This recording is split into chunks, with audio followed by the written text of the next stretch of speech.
Welcome back, Star Wars fans, to Coruscant Radio Underground. I'm Andrew. I'm here with Marisha, and we're back talk Ahsoka episode 5. Already. I can't believe we're over halfway now. So just 3 more weeks, and we will be through to the end of it. I'm very jealous of the people that got to see this episode in theaters. Yep. Me too. Ubaldo, thank you for joining us in the chat there. Good to see you. Here. Hey. Can everybody hear us okay? I guess would be my other question. I could hear you on my phone. Oh, you could hear me on the phone? Good. Okay. Hello, Nicole. So I hadn't heard from you today. If you want it in, let me know, and I will send you a link. But oh yeah, everybody's seeing us go live and joining. Welcome, Hooray. Nick. Glad you're here. Find my notes. I don't have a ton of notes, but I'm going and find them. I'm just loving this show. Like, as much as I've liked some of the other things, I feel like, I love The Mandalorian. I even love Mandalorian season 3. I know there's people that don't like it. I do. What I will admit about Mandalorian season 3 is they might should have just like given that season a totally different name. Because it's a different show. Yeah. Yeah. The Mandalorian and Grogu were in it, but that season's a different show. And I think it maybe would have been beneficial to have just given that season its own name. Yeah. And just been like, it's something distinct. I think distinct would have been better. Yeah.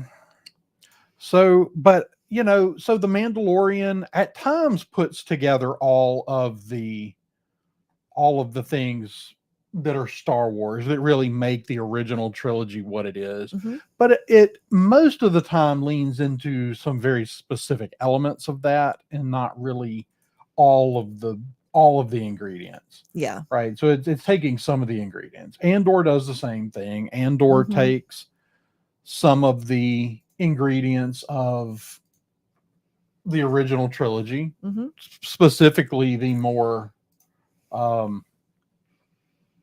the war side of it, kind of the down and dirty side of war, and really leans heavily into that. Now, as it gets towards the end, where I really started to enjoy it was when we started seeing some other elements being brought in. Mm-hmm. But I feel like this is the first show that is just all of the ingredients. Yeah. Well, and I think that it's good that they've experimented with some things. It's like, we're doing the Western component of Star Wars. We're doing the, the moral gray of warfare, in Star Wars. So I think Andor. Yes, in Andor. And the Mandalorian was very much, the Western thing, so we've kind of and I think that makes a more well-rounded universe. No, I agree. And I think it's really fair, but I think there's, and I couldn't tell you like which show's my favorite. Mm-hmm.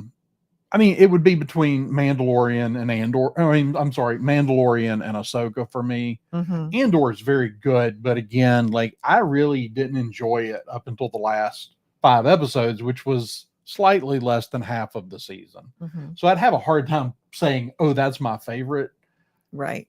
I think honestly, top to bottom, and we still have 3 episodes to go. There's still time for something to go wrong, but every week I keep going, man, how do they top that? And it's like you keep expecting a letdown, but so far it just has been a steady incline. It's just like it's gotten better every week. Yeah. And I really think that they've managed to maintain a lot of good energy on this show. And I think that, oh no. Yeah. I'll put. I mean, it's fair. Like, I mean, if you don't Yeah. like it, you don't like it. I mean, Yeah. that's It's a um, bummer though. It's a yeah. I bummer mean, to not like. I hate that. Like, mostly, like, I don't hold it against you. I just like it makes me a little sad. Yeah. I like to like things. I assume Um, other people like to like things too, although some yeah, people love to hate things. yeah. And I mean, I was just gonna say for a minute, like, I don't care. Like, if you don't like something, I don't really care. But like, man, quit trying to ruin other people's fun. Yes. Like, and I'm not saying that about you, Nick, because No. that's not you. I'm specifically referring to other people that like to rain on people's parade. Yeah. And it's like, and it's not because it's not about like open dialogue and discourse. Right. It's about, if you don't like this thing, You're dumb. I'm gonna insult you. Yes. You're an idiot. You clearly don't know what you're talking about. And Mhm. it's ridiculous. And frankly, if you're letting someone else tell you what to like or not like you need to reevaluate. Mhm. And if you're one of those people that's telling people what they have to like or not like, then you're the problem. Yeah. That's fair. That's fair. So see, Nick liked all but one episode. I'd be curious. I don't remember which episode you didn't like, Nick. Do you happen to remember which episode you didn't like, or which one you didn't like? They're gonna run together for me, like in my I mind. think that's kind of the thing with these shows, right? Though, is where it's a single arc. Mhm. Like, Oh, okay. So when you said I didn't like one episode, I heard I didn't like even one episode, and I was like, no, "Wow, that's that's what I sad." read initially too. but- Okay, there was one episode I didn't like, but the others that I did, because then I was like, "You liked 7?" So then I was like, "Y'all, I have recently embarked on a short-term teaching job, and my brain is not used to juggling that many children in one day. So forgive me Yeah. if my brain is not Yeah, quite so he here said yet. episode 6, which is kind of Okay. where I think it's like stuttered a little right before it went into that last 2 episodes of Mhm. where it really took off. Yeah. So yeah, I can see that. Yeah. But Let's see. Ubaldo says, being a fan since 1977, Star Wars has enough for, and that's the thing. Like, mhm. Star Wars has always, I mean, even going back to the expanded universe, like I read all the books. Mhm. I loved maybe 3/4 of them. Some of them were just Bad. like, some of them were bad, and some of them just weren't my thing. Mhm. But like, there are people that love those books. Like, I didn't even love the Yuzon Vong arc of the of that era. But for some Mhm. people, that's their very, very favorite arc. Mhm. In fact, Daniel and I have had that conversation a number of times when he was still on the show. Like, Daniel loves those stories, and I just Mhm. at some point in there, I kind of checked out on it. Yeah. And took me a few years to come back around to reading Star Wars books. But sadly, currently, I'm not reading Star Wars books anymore. Yeah. I need to read the ones I have. Yeah. And maybe something will change after reading the ones I have, and I will decide real I want to excited? keep reading them. But It could happen. I hit a point with the High Republic stuff where I read the first one, and it was okay. It wasn't great. I think I don't think Charles Soule understands Star Wars. Hmm. I know he's written some really good Vader comics. I think he had a good grasp of Vader. Hmm. But I mean, like, he's written stuff now where he's got like robots that have something that allows them to tap into the Force and some weird stuff. And it's like, I feel like you're really straying from like what the Force even is if you're doing that. Yeah. It's not. That's fair. So I don't know, but I mean, maybe some people are liking that. But again, I'm not that worried about the fact that exists in a comic book, because, as I was telling someone before we started tonight, like, I know they say it's all connected, but comic books are still like C tier canon. Like, they're, at best, maybe like D tier canon. Yeah. Yeah. For all of the like, oh no, it's all equally canon, blah blah. No, it's still all.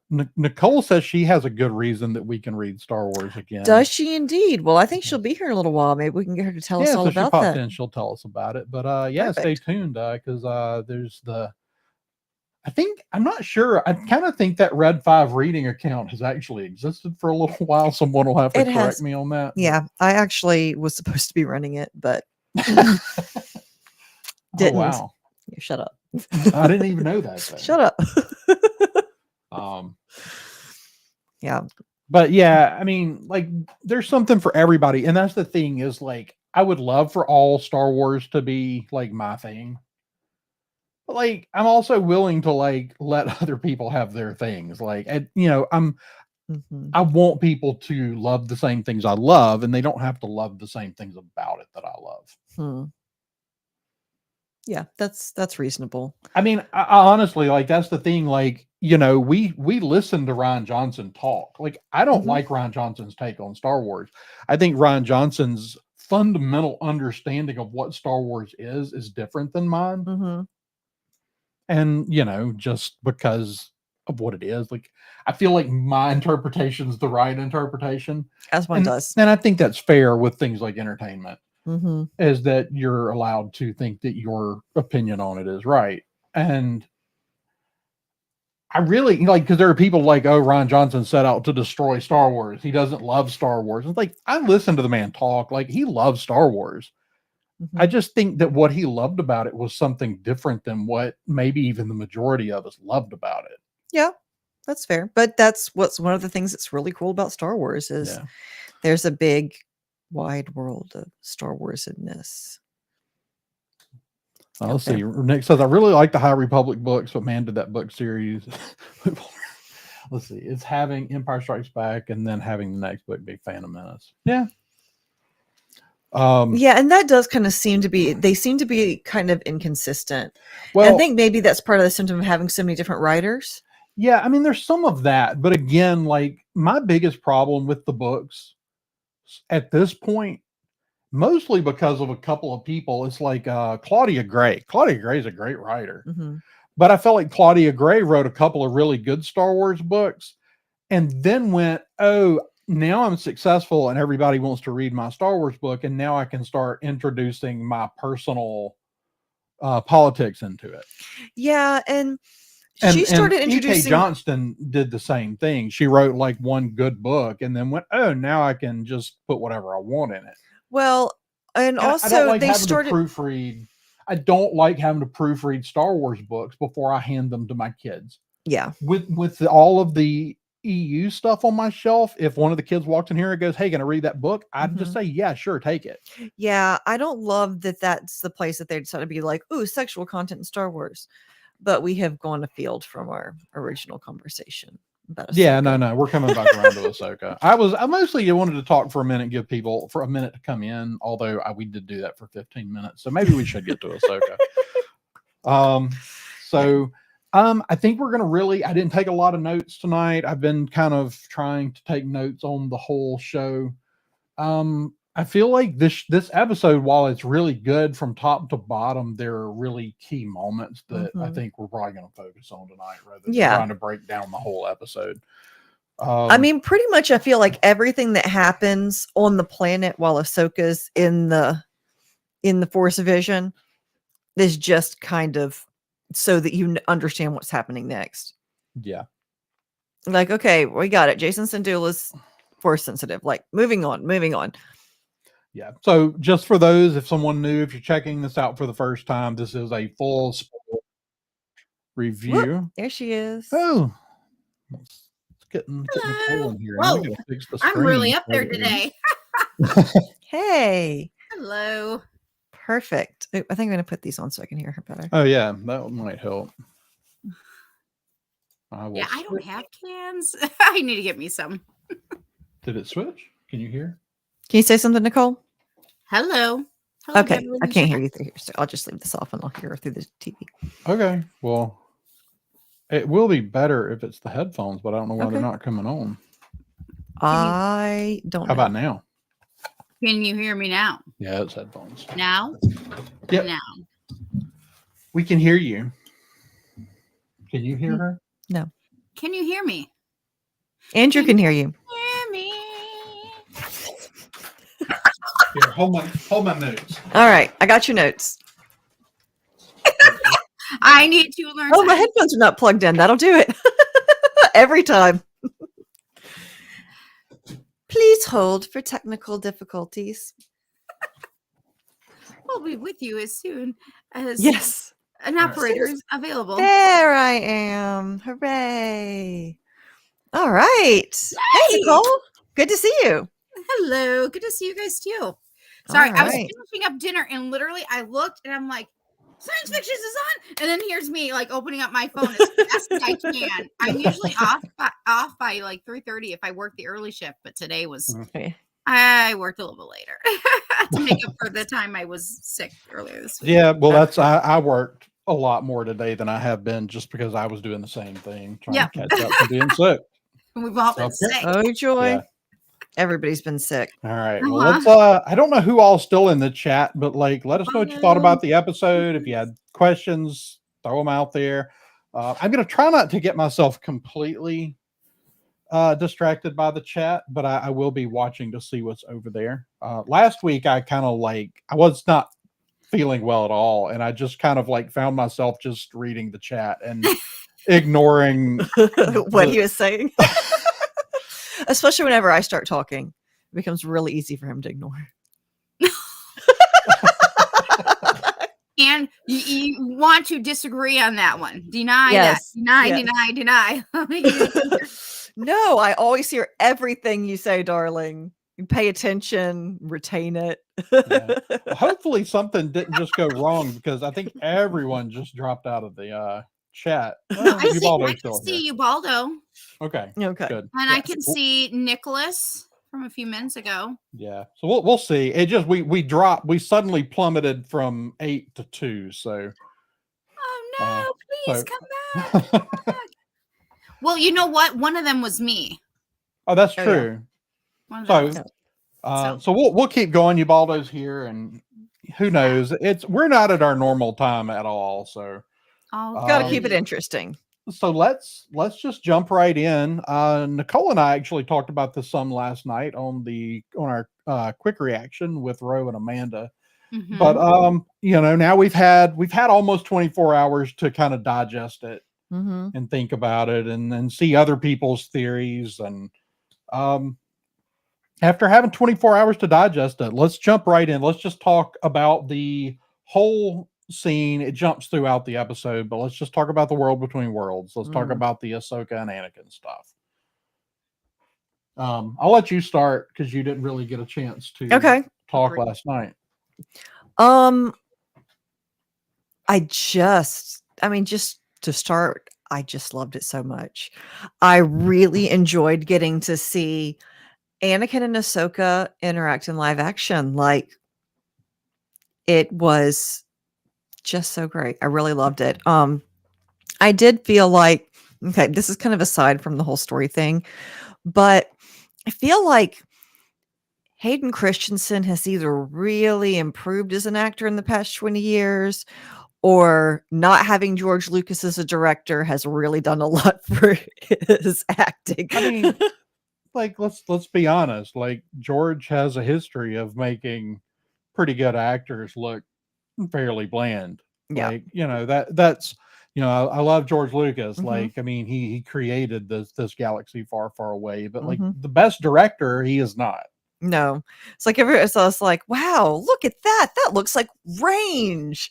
What do you know? Yeah. So I mean, I think it's some of that, but I mean, Hayden Christensen's also had years to kind of marinate on this character. That's true. That's true. Yeah. And I think the fact that he's got kids now probably, I feel like, informed a little bit his kind of interactions with, especially the young version of Ahsoka. Yeah, and but there's also, as far as Hayden goes, it's like when he played this character initially, this was brand new character. Mm-hmm. There is so much material that's not him. Mm-hmm. Yeah, and I mean, on this character work from we watched a lot of him talking at Celebration the last 2 years, and he's clearly kept up on it.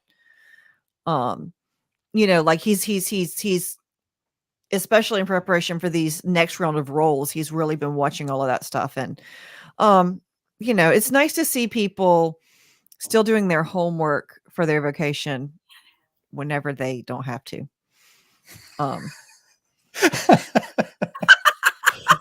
Little callback to last night. So Ah, Andrew told us last night that when we were talking about Rose said Hera was a bad mother, just leaving Jason there on the side of the cliff.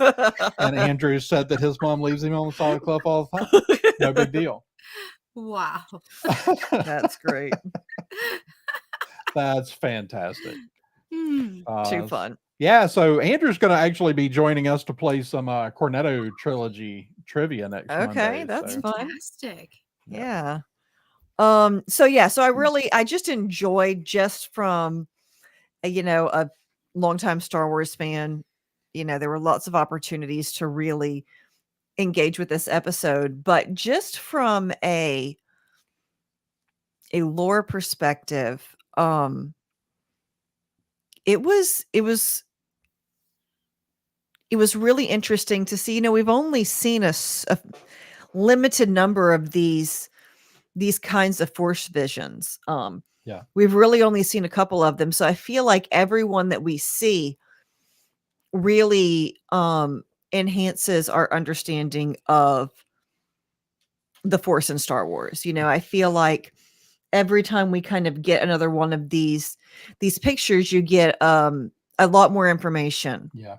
I appreciate that we're not getting like a deep explanation of how it works, but just that it does. That's it exactly. Just happens. It exists. That's actually exactly one of the things I was really thinking. It's happens. It exists. I went to go share the link, and I'm like, whoops, I forgot to hit the volume too at the same time. That's fine. This is what happens when you're like multitasking. You're like, share, look, last night, share, forgot the volume, share. Last night, while we were talking in the chat after we got done recording, like you and Ro and Amanda were still in there talking, and I accidentally somehow hit play on a YouTube video, and I had my headphones on, Oh, no. and it was like some serious bass and whatever it was, and I about jumped out of my skin. Like, that's great. So to come back to what you're talking about, what you're talking about right now is actually a really good jumping point to the first question I wrote down. Is this Anakin, or is this strictly a projection of through the Force?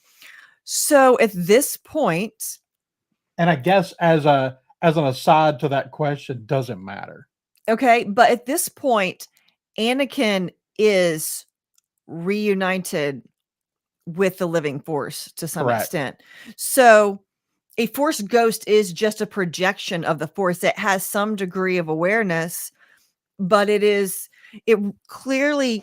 was always believed, right? The story is that prior to Qui-Gon showing back up, it was believed that not only your life force, but your awareness and your personality was reintegrated into the living Force. Well, that's the whole thing, is becoming one with the Force. I mean, that's the chant we hear at Chirrut Enway. Right.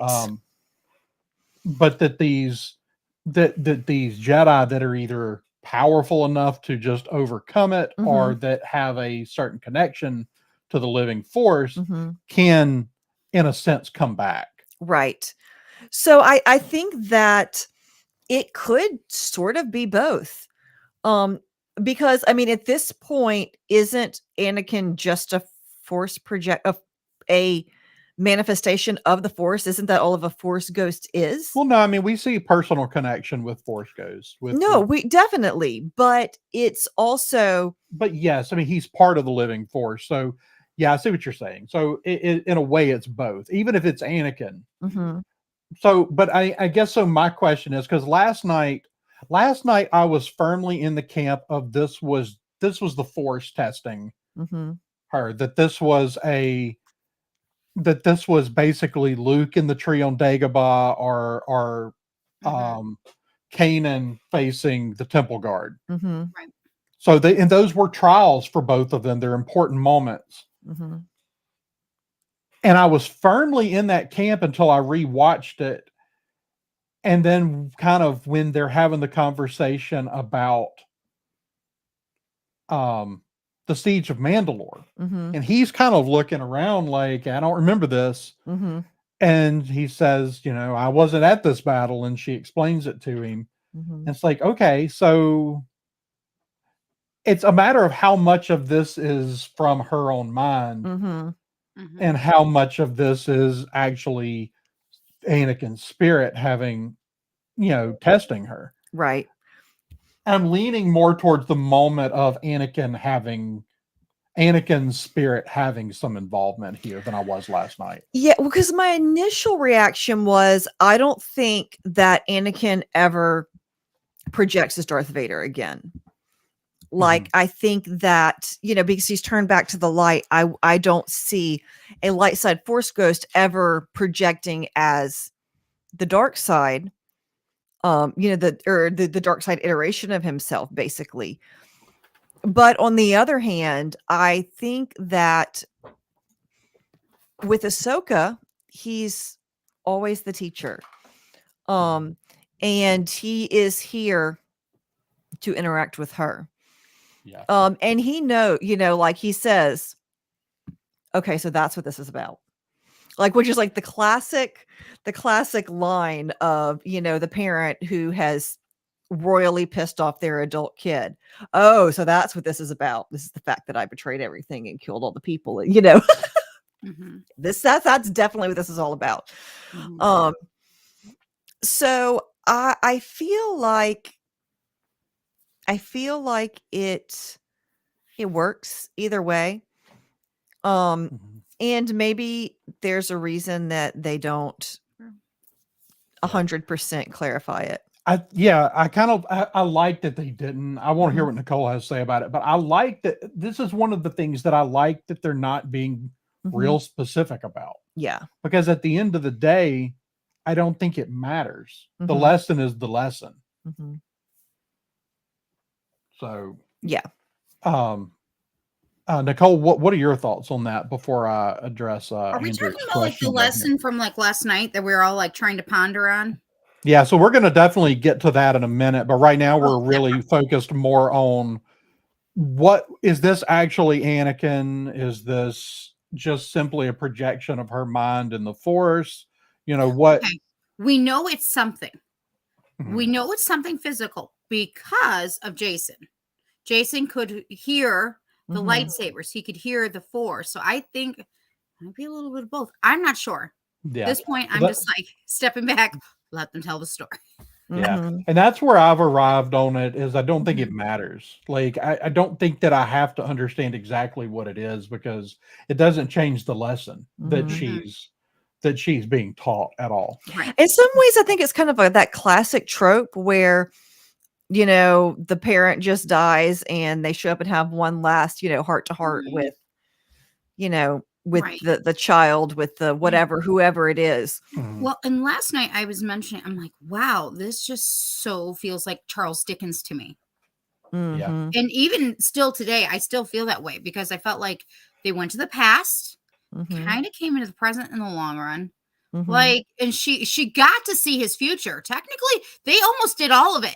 And they actually even talked about death. Very, very, again, all I could think of was Charles Dickens, and maybe I'm way off, but maybe I don't know. There were a little Christmas Carol there. I totally got all the vibes of Christmas Carols, Charles Dickens. I just totally got it. And including the lesson, I think in the long run, I think a better idea now than I did last night. Of it. And then of course Lord of the Rings, yada yada yada. We'll get there to that point soon enough. So yeah.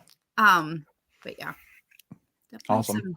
So I want to address Andrew's question here. After this episode, how do you feel about Ahsoka? How do you feel about how Ahsoka talks about Anakin in Book of Boba Fett? Because this is set before Boba Fett, right? I can't remember. So real quickly on the timeline, we don't know. I'm assuming that this picks up. I'm assuming that this either runs concurrent to the final season of the Mandalorian or right after. That's totally an assumption. I mean, it can't be. But as far as we know at this moment, Ahsoka, Book of Boba Fett, The Mandalorian, all occur in the year 9 ABY.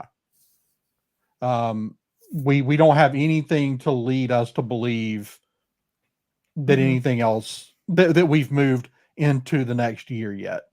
So, but they also have not been real specific yet as far as if there's any overlap of the shows or how they interweave. But based on what we've done so far, based on the fact we're leading into a movie, I'm just gonna assume until they tell me different that it runs concurrent to Mandalorian season 3 or right after. Now, can somebody refresh my mind about what Ahsoka said about Anakin and Book of Boba Fett? Because I honestly am drawing a total blank on that. That's what I just started looking up because I'm like, I'm not sure at this moment. Yeah. So I'd have to go back and watch. if it's short enough to post, Andrew, post it in the chat and I'll come back to it. But I do think that this is set after Book of Boba Fett. Like I'm like at this point, I would be willing to bet money on that this is post Book of Boba Fett. Yeah. So yeah, so let's talk just a little bit aesthetically about the World Between Worlds. Nicole, I'll let you start on this one. I mean, what did you think? I mean, it was beautiful. I loved it. I loved it, especially that lightsaber duel. Then the rain, which by the way, when the water started going, it reminded me of trying to think now. Edward Scissorhands, when the snow starts coming down and it hits Winona Ryder just right. That's what I'm like, oh my gosh, that's like you want to be there because you want to be in that feeling in that moment. It was beautiful. It was wonderful, powerful. Yeah. I'm sorry, I was looking at the answer to the last question. What were y'all talking about? Aesthetically, just the oh my World god, Between Worlds. Oh my god, great. Yes, it was great. It was really, really great. Yeah. So what I want is I want a painting. I want a picture on my wall that's not just a still frame, that just like full size back here, and it's just that frame of Anakin walking away and flashes of Vader as he walks off into the smoke. Oh my god! Like, yes, just phenomenal. It was beautiful, and you know, these are the sorts of shots that are really easy to do in animation. And I feel like this is the first time where we've seen, you know, Dave Filoni's always a good storyteller, but I mean, obviously his art department and his DP are phenomenal, but I have every reason to believe that shot concept was his. Yeah. Like it was just. Well, I mean, you know, Filoni's done a lot of amazing storyboarding like that in Rebels. Yeah. I mean, that very easily could have been a shot from Rebels. Yeah. Yeah, for sure. So I'm loving it. I mean, the attention to detail. I love seeing all the Clone Wars era stuff. Real armor that doesn't look like the Clone Wars TV show. Yes. Well, not just that. I mean, I was watching Screen Crush, and Ryan Airy was talking about that's probably the first production of actual physical clone trooper armor that we've seen in live action. Because in Star Wars instead of on 501st people. Yeah, but I mean in the prequels it was all digital. Why do you think that was a good idea? It's pushing the technology forward. Yeah. I mean, it was as simple as that. That was, that's George. George wanted to tell a good story and push the technology forward. That was really what he was doing from the very beginning of Star Wars. So that was just him continuing to, hey, look, George pushed theaters into installing digital equipment probably 5 to 10 years before they would have if he hadn't basically forced their hand. Yeah. Yep. So. Yeah. Good for us. Right. Good for us, the viewer. But we got to see Clone Wars era ships and the walkers. I can't remember what the model of the walkers from the Clone Wars era was. Yeah. Big, like the ones that look like Like a rhinoceros. Yeah, like a rhinoceros beetle, really. Mhm. So we saw those, and we saw Rex. Mhm. Yes. Oh my gosh. Yeah, Yeah. that was nice. Yeah, And we knew we didn't even have to have subtitles on. We just knew. We Mhm. knew it was. right. Yep. So I don't know. I mean, just as far as the aesthetics, the attention to they basically left young Ahsoka in the same outfit through that entire sequence, but the headdress changed with Yes. each era. Mhm. Yes. Love it. Um, so just lots of little details that were Mhm. paid attention to I there. think I think that was really smart and really good of the costume department as well as on Dave Filoni to Mhm. have that happen, to see the Yeah. transitions. I loved it. I loved it. I loved the attention to detail. Mhm. Yeah, for sure. Yeah, so I get what Andrew is saying here. So he says basically, if I remember correctly, she tells Luke, "You're much like your father and finding peace with her situation with Anakin, which is fine. But if Ahsoka takes place before Boba, it leads me to think she finds that peace in this show." So yeah, I get that. I I mean, still think that here's the that thing about causes a sequence of order problem for all of the shows together. honestly though, But either way, I mean, isn't finding peace with your past something I mean, it's not just like, "Oh, I had a moment, now I'm okay with all the shit that happened to me." yeah, You Yeah. know, it's like finding peace with people that have betrayed you and that have hurt you and that you're afraid you're going to turn into. It's a sometimes it's something that it's not like you just have a moment and yeah. now, The you're there forever. Right. truth be told, it doesn't really matter what the order of these is. I don't think that Mhm. much. Um, I'm still going to lean towards this being after that, but I mean Mhm. that's a very good point. Yeah. That And although this isn't as much about her finding peace with her past as I mean it's some of that, but it's also finding peace with moving forward. mhm. Um, Agreed. because she's still at the time of Book of Boba Fett and the Mandalorian. She's just really unwilling to take an apprentice, presumably because of what happened with Sabine. Mhm. So I don't know. I look forward to them eventually fleshing out the timeline for us. Yeah. And I really wonder if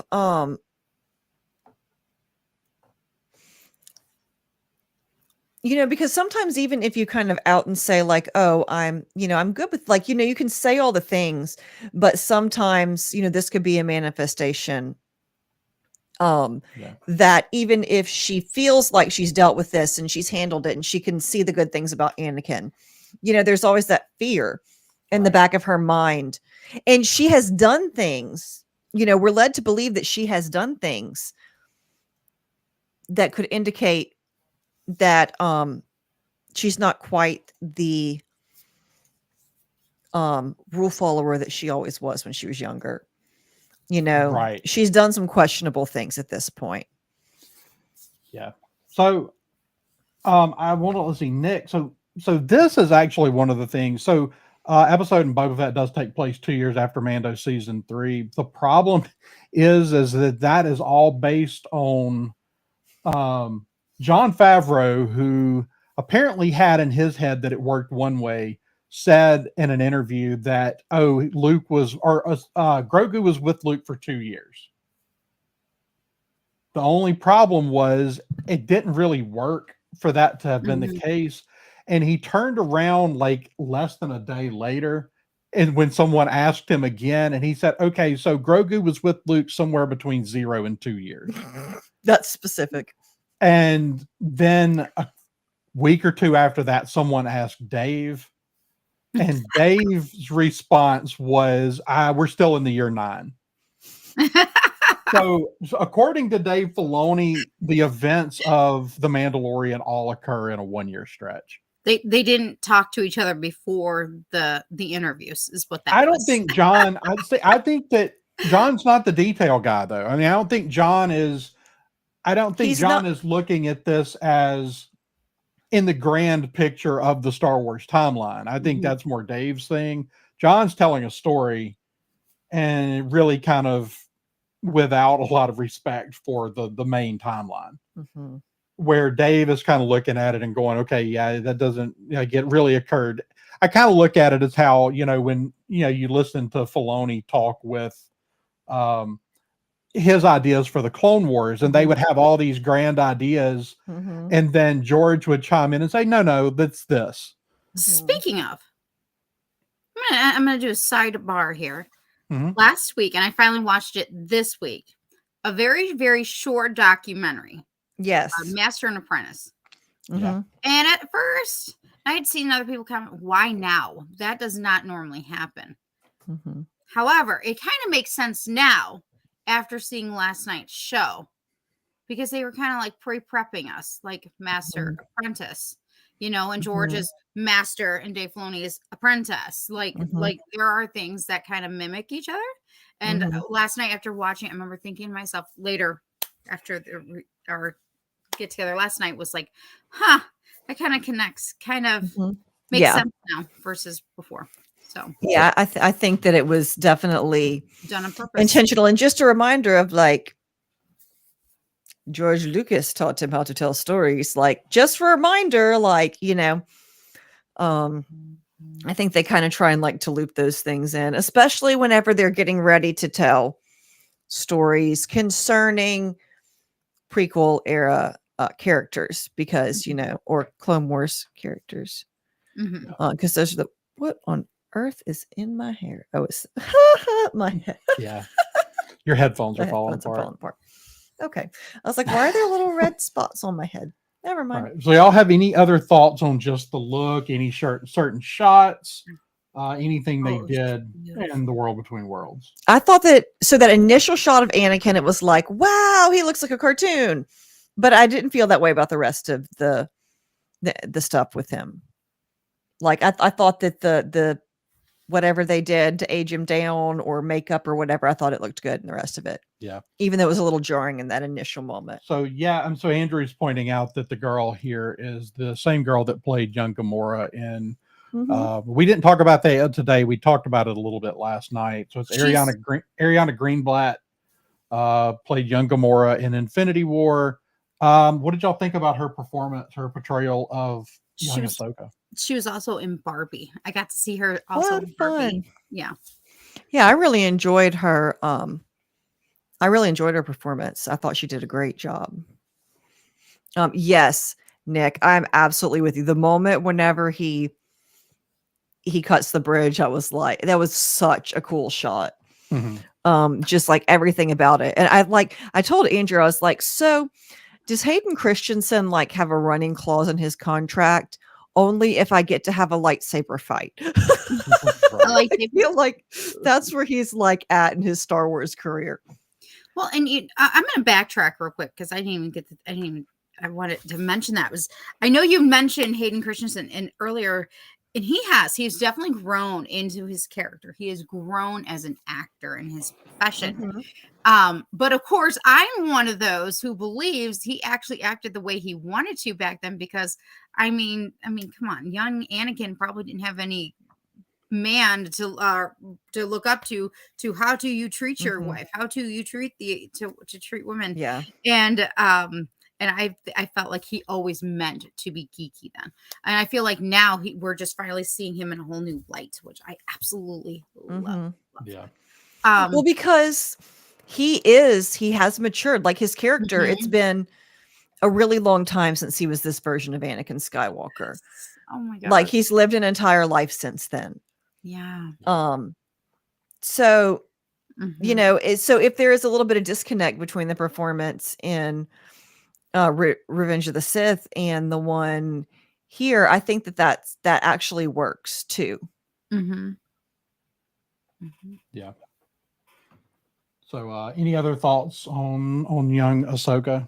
Oh, she was fabulous. Absolutely fabulous. She was wonderful. I'm excited. I meant to look on Ashley Eckstein's Instagram today. I have not. I might have to peek in there, because usually what I have noticed is, especially with fans, they originally got Ashley and Rosario Dawson to corner kind of like together. You know what I mean? Like, because they knew fans were not going to accept this, or not all fans were going to be out at the starting gate. And I just feel she just slayed this. This is just awesome. And I'm so excited that we now have 3 Ahsokas that are amazing. Amazing. So Yeah. Yeah. So I think that's a little true. I think, Nick says, honestly, I think they made Anakin look more like Clone Wars cartoon. Yeah, I mean, they definitely leaned into that aesthetic. They the haircut, they put the armor on him, and I think in the de-aging, I think they kind of, did a little bit there to kind of Yeah. change the look. So yeah, I mean, I thought everything, the de-aging worked for me completely in this. I think that the young Ahsoka nailed her role. I just aesthetically, I loved it. Even the way they did the world between worlds and the real world merging at the end of the scene. Oh, absolutely. The end of the last episode. The end of the last no, episode. the end of the this the one with the sequence water in the world between worlds where the water comes up and takes her. Yeah. All right. So the big question. Agreed with Nicholas. Yes, I know. I found a picture, an image where he's like this, and Ahsoka's looking at him. And yes, I agree. I agree with Nicholas on that. Sorry. Yeah. So I guess the big question of the episode: what was the lesson? Like what exactly is the lesson that she learned? And I know Nick's got some thoughts on that I hope he'll share here in the chat, because he commented on our video from last night, and I really agree with a lot of what he said about that. But what do y'all think? What is because Ahsoka is changed after this moment. She has found a peace after this is over with. Yeah, I mean, I think that she finally is at peace with who she is and what she's done and who she's going to be. I think that there's a reason that the first place it goes is one of her first battles, where she's like, this isn't what I'm supposed to be doing, and I think she spent her life basically thinking, this isn't who I was supposed to be. This isn't what I was supposed to do. This isn't what I was meant to do. This isn't what I was trained to do. Almost as if she feels like her destiny's been hijacked, and she's become this warrior and she's good at it. And she spent her entire life fighting. But it's never who she wanted to be. And I think that she finally is willing to just step out and live her life as who she is, without feeling the weight of who she thought she was going to get to be. Yeah. What about you, Nicole? I 100% agree with Marisha on that. That was perfect. I know last night we were all pondering on it. We were thinking on it, and we were kind of confused on it. And I think after some time and processing and rewatching Ahsoka, it kind of became more clear. Again, I echo what Marisha's already said, but I'll add, I feel like she's learned to give herself some grace. She's learned to let herself go a little bit and accept what was, and just it's time to move on. It's time to grow again. And and again, finding that peace was very important, so she could move forward with her destiny, and what she's called to do, and I truly believe she'll again, Master and Apprentice will happen with Ahsoka, but it may or may not be with Sabine. We'll see. Yeah. So, I mean, I agree. I agree with all of that. I think that there's, I think it's a lot of what I talked about in the first episode, and she has abandoned her, like, in walking away from the Jedi, abandoned her belief system. Right. This is the foundation. I mean, she went to live in the Jedi Temple and train as a very young toddler. Yeah. So she has just walked away from everything that made her in walking away from the Jedi. Mhm. And it's like, yeah, we see her hold for a lot of the time. We see her sort of hold to those beliefs. Mhm. But I think over time that we've seen her moving further and further away from them. We've seen her willing to cross lines and go further. And going back to the very first two episodes, that was the question I think that I posed was how far can you go before you become something different? Mhm. Like, how many times can you cross the line? Because that's what Anakin did, right? Mhm. Anakin was willing to cross the line just a little bit A over lot. and over and over again. I Mhm. mean, that's really the Clone Wars. I mean, that's what a lot of it is Anakin just being willing to go a little bit too far. Mhm. And so I think that there's And the this. thing is, the place where the Jedi drew the line, not necessarily the right place to draw the line. And so he's like, that's a dumb place to put the line. But he just didn't have a line.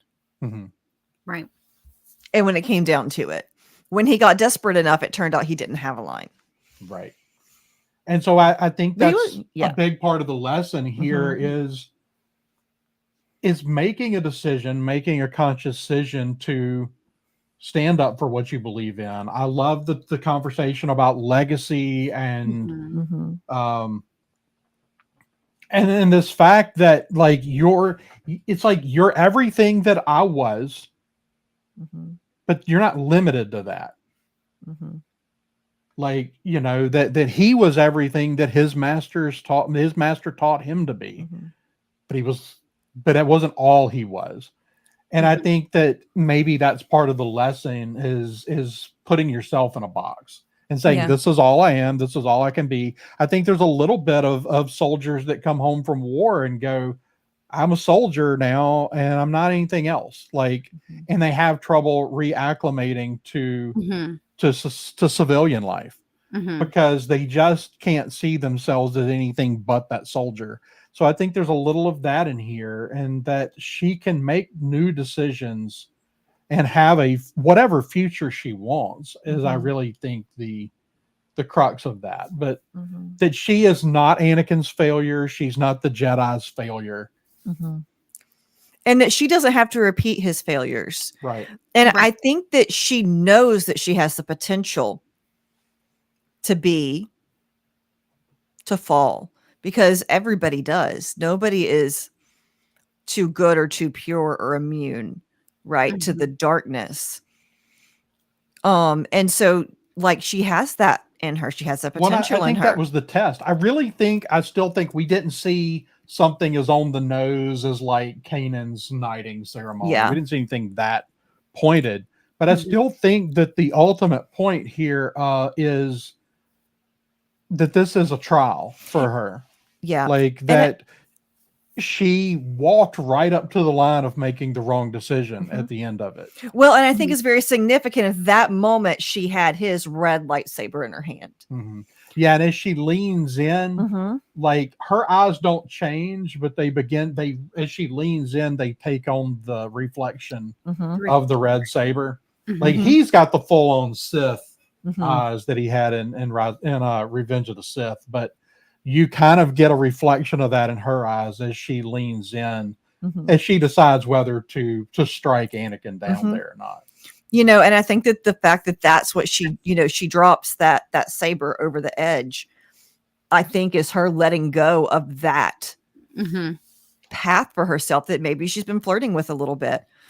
And Right. she's rejecting it. She's choosing life. She's choosing the light. She's choosing the good.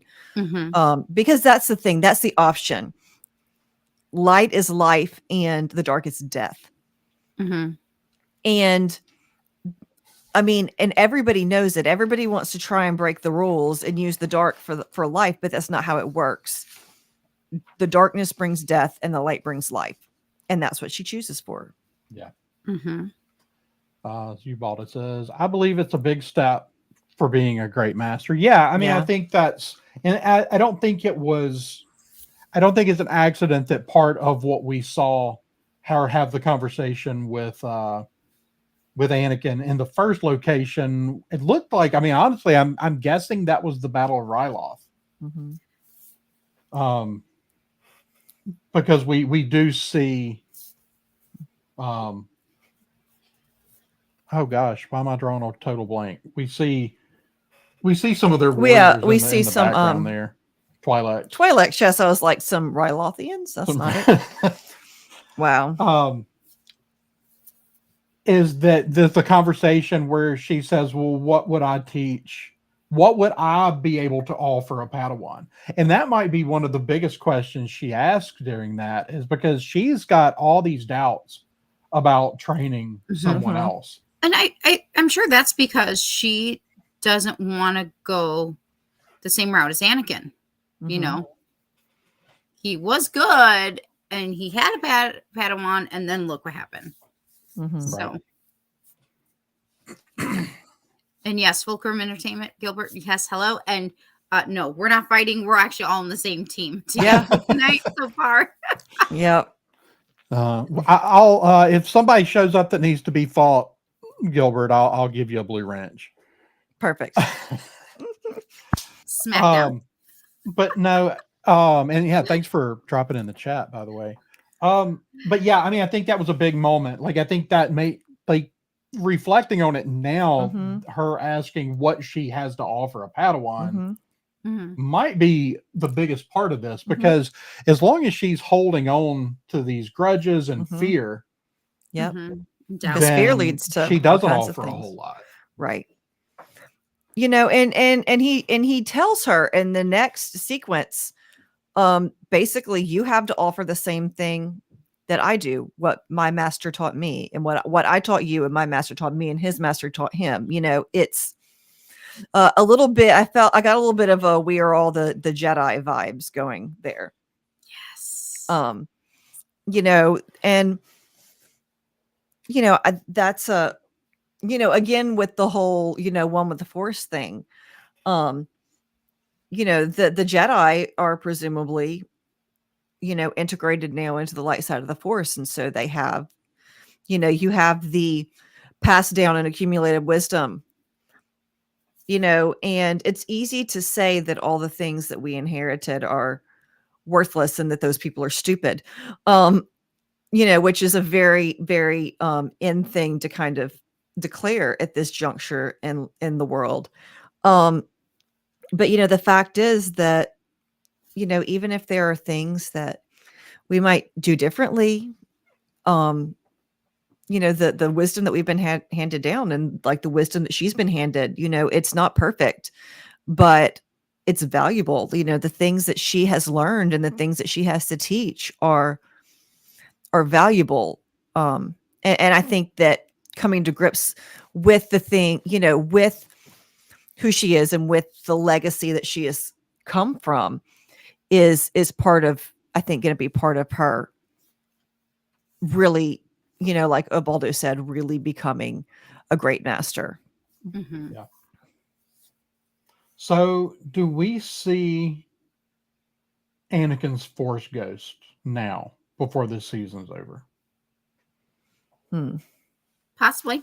Some other manifestation, I or mean, his actual Force ghost, not Mhm. not whatever. I mean, we saw in we're the not totally clear on what we saw in the yeah. World Between Worlds, but like to Hmm. see her actually commune with Anakin's Force I think ghost. so, because I think that like he just was just gone. Yeah, well, I think that because of the way he left, but also if we go back to Kenobi Mm-hmm. and kind of reflect on what was going on there, he really, like, you know, Qui-Gon's basically, you know, Qui-Gon tells him directly, I was always here, you just weren't ready to see me. Mm-hmm. Yeah. And so now I really think that in whatever Yeah. this transitional phase, like, so Dave loves spiritual and religious imagery. We had what was Mhm. definitely a baptism moment Mm-hmm. in this episode where we see her being plunged under the water. She comes out new. She comes out Ahsoka the White, but we're also dealing with another really spiritual element in the belly of the whale. Mm-hmm. Oh yeah. Yes. I think that we're going to see something. I think that maybe we're going to see part of that journey. Like maybe we're going to get a little bit more on what has changed about her I don't think we're just going to open up the next episode with her at her destination. Yeah. I think we're going to spend a little bit of time on the journey there. She's never been one to just be like, oh, well, we're going to embrace the journey. That's never been her MO. Mhm. She's always about getting places and doing things and accomplishing stuff. Yeah. Although the Ahsoka we see in that last scene when she's talking to Hu Yang on the ship. That's what I'm saying. Well, that's that may be the most Ahsoka thing we've ever seen. Like that's old Ahsoka when he's like, so are they taking us to where Sabine is? And she's like, I don't know. You know, it's like It's a little more going somewhere better than going nowhere. Yeah. Which is really maybe the answer to the journey of the Yeah. lesson, that she's been going nowhere. But isn't that more of like early season Clone Wars Ahsoka than the Ahsoka we've seen? Yeah, but maybe this is, I mean, you're talking about serious childhood trauma. Well, that's what I'm So, like, saying. Maybe you're she's talking about, yeah, but you're maybe seeing, yeah, maybe you're seeing that light, innocent side for the first time in a really long time because of what the war did to her. Yeah. Hmm. Yeah. One should not send 15-year-old kids to war. Not a good plan. I mean, yeah, maybe. Maybe. I mean, most cultures have, too much. I mean, historically, most cultures have done it. Still not a good idea. I mean, I don't know. Out of It's somehow Yeah, but there was historically, a lot of difference Amidala. between a Roman 15-year-old and a 2023. yeah, but American historically, 15-year-old. armies have done horrible things. You They know, still do. yeah, but like it was socially acceptable to, you know, the whole raping and pillaging and murdering like civilians en masse was just sort of a thing that soldiers did. Yeah, no thanks. Andrew says, I won an Ahsoka brickhead Lego yesterday. If you want, I can post the picture in the Discord. Absolutely. I'd love to No, see that's it. very cool. Congratulations, Andrew. That's awesome. Yeah. All right. So I think that kind of moves us past Ahsoka's journey, which is the main part of this episode that I wanted to digest. But Mhm. I am really curious to ask Marisha on her thoughts on the music. Yes. I've intentionally, Marisha went to bed when I came in here to record last night. She's been going to work all day. We've Mhm. had almost no conversation about this show. It's true. Aw. Which, well, I mean, like normally we Wait. do, but like a lot of times we do, and we're like, man, it would have been way better if we did that on the podcast. But Yeah. but we haven't, and so I haven't had a chance. I mean, you're the music person here. Mhm. Like, what are your thoughts? It was so good. You know, and there were definitely moments when it was there and it sort of integrated, and you know, there were definitely moments where it just kind of was there and it worked into the ambiance, which I always appreciate. Because there are definitely times when that's what you want. But there were also definitely, you know, just some really, especially during that sequence, the vision sequence and the world between worlds, just the depth of the music. I mean, between the beautiful shots and just the emotional contrast that you know, you kind of get the sort of you know, Vader inspired music, you know, kind of a couple of measures of it every once in a while. But it was just so flawlessly executed with the you know, because I mean, it was really, the whole thing was kind of a roller coaster, a big up and down. And I feel like the music really leaned into that. Yeah. So yeah, it was definitely top notch. Did you have a favorite moment? Either one of you, did you have a favorite moment with the music? That's a hard one. Actually, like it was so wonderful. Yeah. Trying to look at something.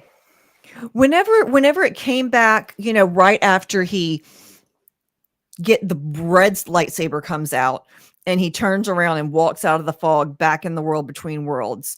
The music that was going there was just perfect, because it wasn't quite like full on Vader, but it was definitely kind of had those ominous overtones. It's like that was one of the main points where I really noticed the music going there, and it was like, wow, that was really well executed. Mm-hmm. Yeah. I thought I had saw yesterday he had posted Kevin Kiner, who's the composer. Thought I had heard that his kids were a part of this in some way. Like I Huh. thought I'm gonna double check. That's why I was trying to re-look it up. I thought I had seen that like they had recorded something together, and I thought that was pretty special. But Yeah. that being said, uh I also know that they kind of threw in some John Williams. It kind of just worked together. Mm-hmm. It just was so wonderful. Like, especially with the lightsabers, when Jason was listening to the lightsabers, and there were just Mm-hmm. elements of Darth Vader and elements of, so it just worked. It just worked, and I loved Right. it. And I could, again, I think, John Williams is legendary and iconic in his own right. I'm not gonna lie, I think it's possible that Star Wars actually has two great, iconic, legendary composers in the long run of this, because they're just so great. Mhm. And you could, like, I think if we just turned on the music, I think we could watch that whole episode in our minds. Just Yeah. listen to the music. It's like, I don't know, like, so for me, Kiner's music's always very good. Like, I'm not ready to be like, oh, he's the new John Williams. But what I will say for him is that of all the people who have handled any John Williams score, not just this, but have handled any continuation of John Williams' work, Mhm. he understands it Right. on a level. I don't know that I would take his original pieces and put them up there with John Williams' original But he does a pieces, really good job at pulling but he like knows just when to Right. pull those threads. Right. and when to pull out like minor themes Mhm. from John Williams music and really put them in a different setting, and really the Force theme that was the recurring Force theme in Rebels was just kind of the kind of dee dee dee dee dee, kind of music going in the background, like whenever Luke first is meeting Obi-Wan. It's Right. it's got the Force, it's like it's definitely Force music, but it wasn't really that. Oh, that is cool.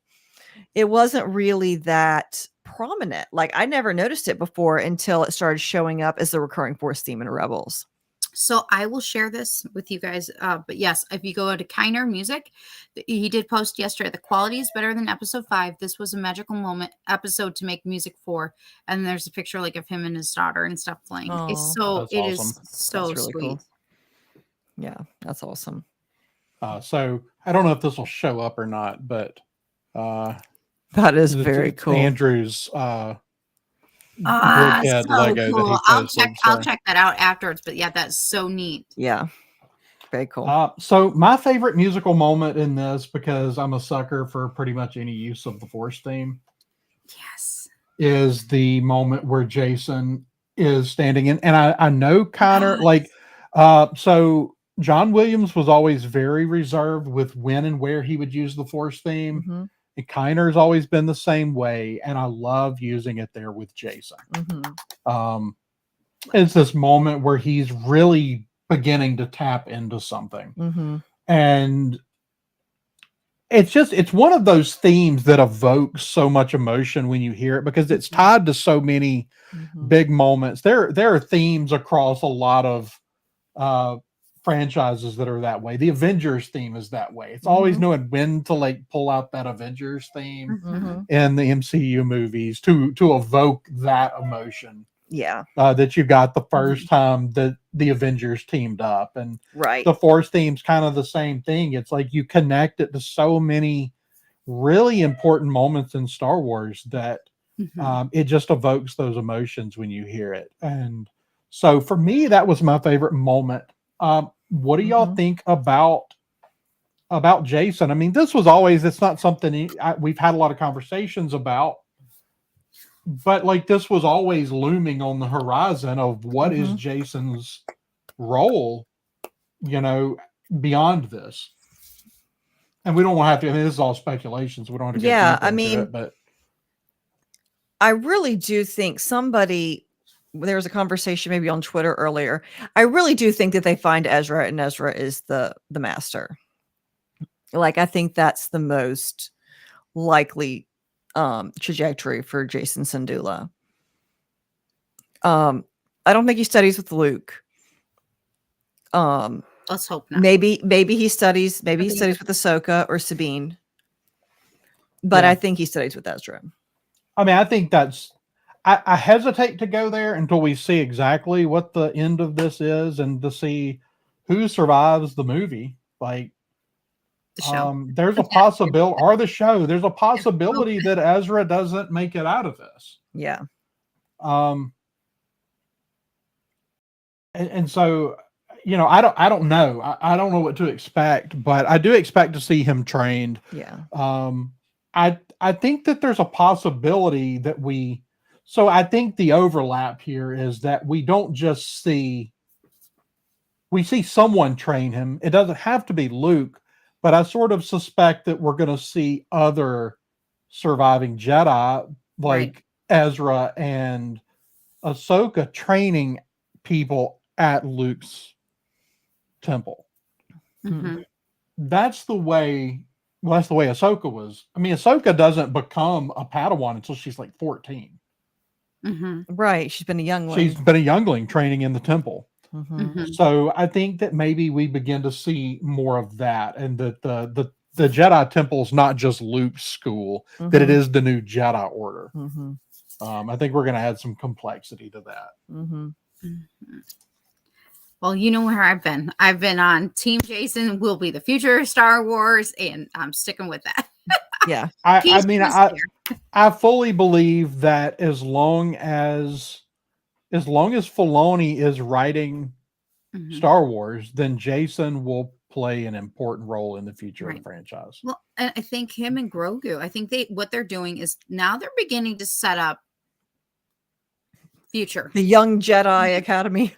Right. They're showing us what might be coming, and that would be really awesome. Yeah. Mm-hmm.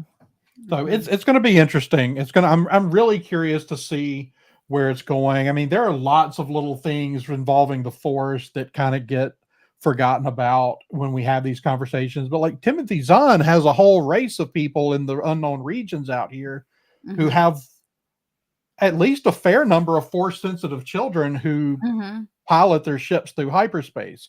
Right. So, there are.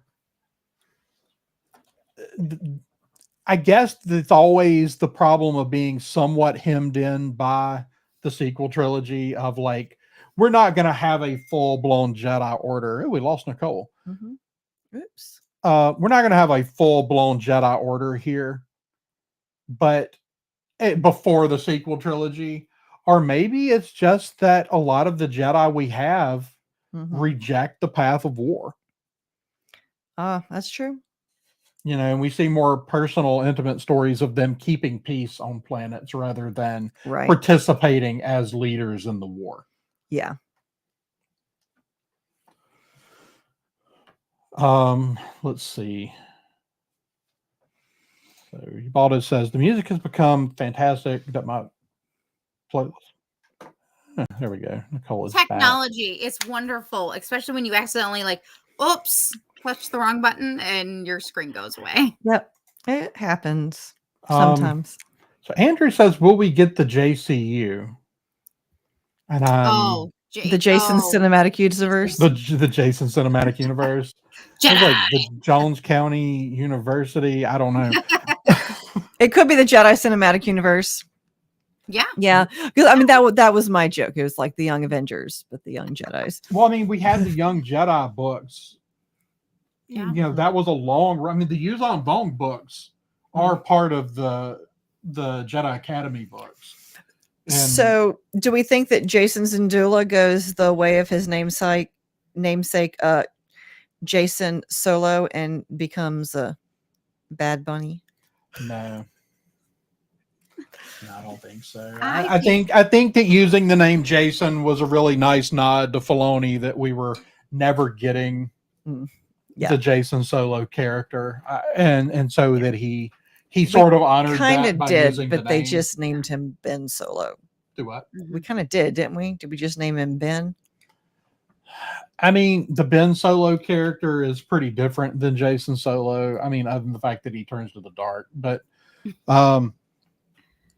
Jason and Jaina Solo is a pretty different thing, and it's a different dynamic with them being twins and all Yeah. that. So, But I do feel like they kind of leaned no, they were into definitely borrowing heavily Mm-hmm. from basically with Ben being Jason and Ray being Jaina. that. They were definitely the whole Force dyad and all that. They were definitely borrowing a lot heavier than any of them have been willing to admit from the expanded universe. Yeah. But the characters are enough different that it's not that big a deal. But they were definitely borrowing. Mm-hmm. Good, because that could make things really awkward really quick. Right. Just saying. I mean, when a lot of the first theories came out after Force Awakens, there were all sorts of theories about who. I still contend that Ray was the plan. Skywalker was or that Ray was a lost child of Han and Leia. I mean, I still contend that was the original plan. I think it's possible. I think that was the original plan. I think she was either Luke's kid or Leia's kid. Yeah, but then it would go against so many of the things that they're not supposed to do. Yeah. Those rebels. All right. So what else before we wrap up? Because we're getting about about as long as we want to go here. It's true. So we got amazing space whales. It was a fantastic episode. It was wonderful. Whoever thought that Purgle would look that amazing in live action? Right. They look really, really good. Could you imagine seeing that on the big screen? I was like, oh my God. Everyone who got to see that on the big screen is so lucky. When this is over with, I want to see the whole series in a theater. I just do. Yeah. Like I'd spend a whole day. Let's go. Yeah. I mean, it wouldn't be any longer. It wouldn't be any longer than Return of the King. At this point, I'm just like, okay, just give Dave Filoni his movie. Just let him go. Just do it. Let's go. No, I mean, like, obviously there are people out there that disagree with this statement, but Dave Filoni is the future of Star Wars storytelling. He just is. And whether it's him writing it or him kind of overseeing the direction of where the universe is going, which is what they need, is someone who can oversee the creative direction. Kathleen Kennedy obviously is a extremely successful producer. She is. And there's, whatever else you have to say about her, you can't take the way that she's one of the most successful producers of all time. I mean, I know you can make arguments about who she was producing for and whatnot, but she's obviously good at. You don't get to be a producer for Steven Spielberg by being crap at your job. Right. That's true. And very true. But I think the other side of that is that being the creative head is not in her wheelhouse. It was unproven and not a good plan, and just wasn't a good fit. Yeah. And I think she was basically put in that role, and I think she tried to do it. But I think she possibly just doesn't understand the lore well enough where Dave Filoni does. Dave Filoni understands fundamentally what Star Wars is. I think it's its most Master and basic Apprentice. level. That's why. Master and Apprentice. That is why. And I still think that Dave Filoni and Jon Favreau is a perfect pairing to really carry Star Wars into whatever it's going to be in the future. Yep, I agree. Agreed. Oh my gosh. But the Purgle looked great. I love Ahsoka walking out on the ship and kind of communing with the Purgle.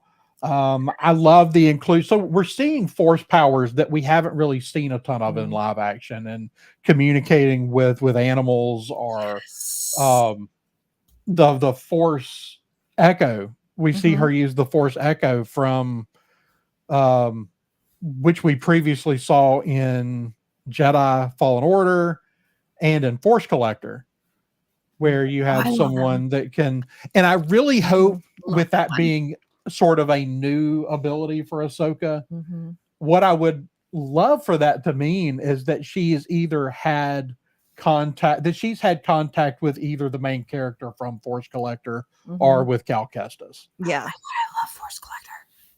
Yeah, it's a good one. Right. Oh, yes, it is. But that's what I'm hoping for there. Carson Teva, I love seeing Carson Teva show up. Like I love the actor, and I love how I love in this episode how he's not exactly the comic relief, but he's kind of like, I'm going to go up and I'm going to ask the captain of this ship ridiculous questions. Oh my to God, try that to- was wonderful. I loved that. How whole much time do you need? No idea. Okay, then. or when And he's not good at it. Like, Poe Dameron kind of shows up like just mouthing off, to burn time. Like, he's not good at it. He's just like, hey, what's up? It's just like no chill, no. That reminds me, Tamar Morrison was Rex. Mm-hmm. He was the one behind in the that's costume awesome. Rex. That was awesome. Yeah. So let's see. There was something else. What else do we need to mention?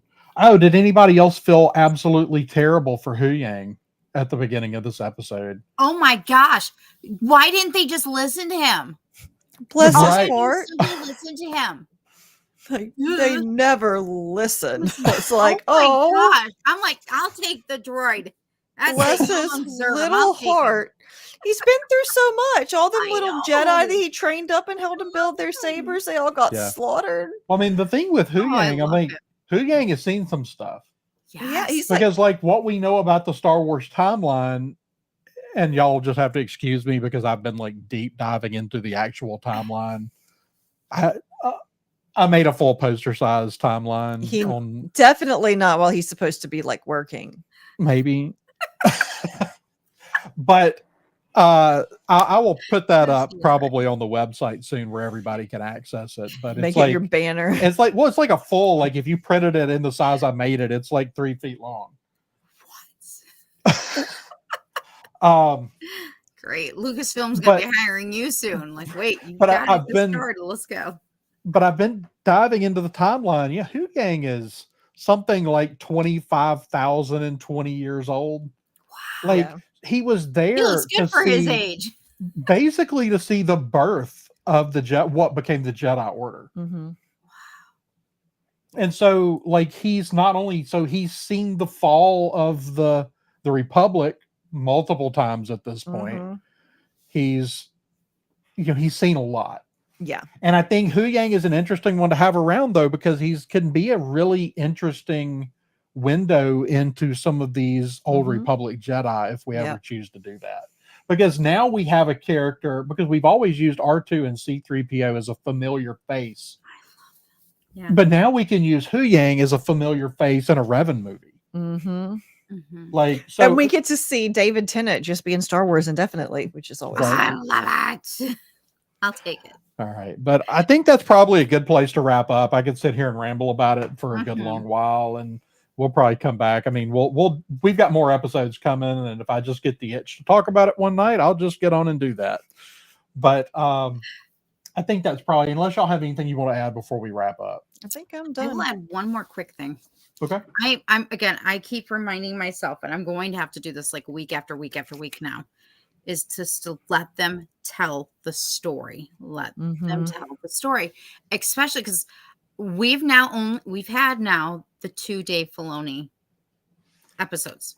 Do we know if he directed any of the last 3? No, and I'm scared. I'm not gonna lie, and I should not be scared because that's against all the Jedi things. I should not be scared.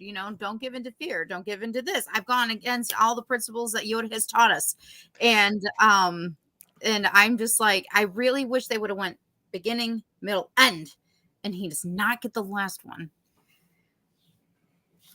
Yeah, so I guess we'll see. I mean, the good thing is that whoever is directing, Dave is obviously there looking over everyone's That shoulder. is what I'm hoping. Well, I think he wrote the whole series, correct? I think so. Yeah. Oh my gosh, and that's exciting. That is just.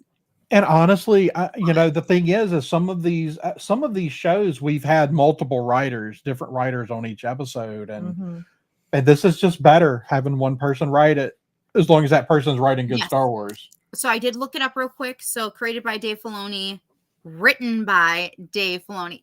Yes. Mhm. That's just it. Isaac showed up just to say Jason turns to the dark side, Mhm. apparently. No. Out. No, I'm just saying.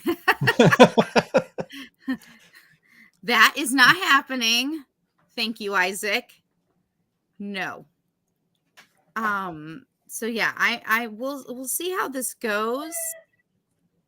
I because it's Jennifer Getzinger next week, Okay.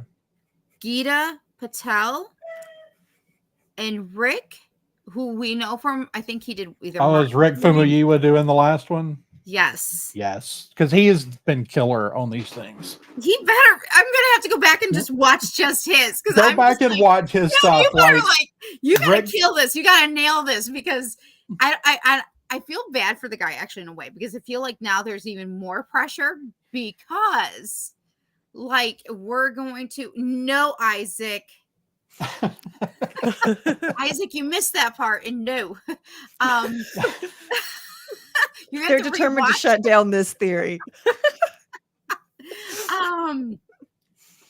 You're making me lose my thought. Anyway, so I think that I'm wondering when he did it if there was some pressure in that sense because he really did have some big shoes to fill. Like, and Yeah. every episode has been a great and fantastic. And the first one to drop, everyone's gonna be like, mm-hmm. If they're all awesome, we're good. Maybe we'll get Mhm. some Emmys for once and not just Saturn Awards, but yeah. Yeah. All right. Well, I guess that's going to do it for us tonight. It was a good conversation. Thank you again for coming, Nicole. And before we wrap absolutely. up, let everybody know where they can find you and what y'all have coming up. Okay, what do I have coming up? So I'm Nicole. I am 1/3 of Used and Abused, and we're on Sunday nights currently. And that's also on Twitter, Instagram. Peace Love Fandoms on Instagram as well as Twitter. That's my actual regular handle. One half of Peace Love Disney on Facebook. Oh, and I cannot forget, I'm also the other person from the beginning. We talked about this at the beginning when I was just in the chat. Oh, That yes. just started taking over the reins and spearheading the Red 5 reading book club is happening. It's coming back. In fact, go vote if you haven't yet because it's still tied. Oh, I'll get on I Twitter. need somebody to vote. Okay. So like anytime you 14 hours need me to left get on Twitter to vote, you have to send me a text message. because I give 2 options. Well, I actually gave 3, but the 2 is very important because that is like if not, I'm gonna have to like retweet tomorrow a brand new poll of just 2 because they're neck and neck. And but yes, Red 5 is having a book club. I'm excited for it. And it's going to be just in general nerdy, not just all, it's not always going to be Star Wars. It's going to be a mix. Yeah. So I'm excited for that. Very excited. Yeah, and so if you're into the reading thing, we are currently reading The Hobbit with the Padawans. And we are so this week we're doing chapters 1 and 2. So if you want to jump in with us, I think we've got 5 or 6 people that are currently reading along with us to ask the kids questions ahead of our weekly episodes that we'll be doing with them as we cover the Hobbit. So we're doing that, kind of doing all that over in the Discord. So if you want to join us in the Discord, if you're not a member over there and want a link, send me a message and I will get you a link. Marisha, do you have anything that you want to share as we wrap up? I'm too busy for the internet right now. All right, fine. I really am. All right. Like I've been working all day and then getting home and doing school with my kids till like 8:00 at night. So no time for internet fun. All right. Well, I understand. You could find me running the Twitter account for this show at crew_podcast. That's CRU_podcast. You can also find me at sci_fictionary, running the account for both of those shows. You can find all of the Science Fictionary podcast and Coruscant Radio Underground audio podcast wherever you listen to podcasts. Drop us a line at sciencefictionary@gmail.com, or be sure to check out our podcast or all of our friends at the Red 5 Network at bio.link/Red5. Thank you to everybody that joined us in the chat tonight. Absolutely. It's a good group, good conversation. Glad to have you. If you haven't, hit that like button and hit that subscribe button. Yes. Then you'll always know, because we rarely give adequate warning when we're going to be This is on, true. because This is why I someone's have wife no is suspicions. unreliable. All right, guys. Thank you again. And until next time, may the force be with you. This podcast is a member of the Red 5 Network. For more Red 5 Network podcasts and content creators, visit bio.link/Red5.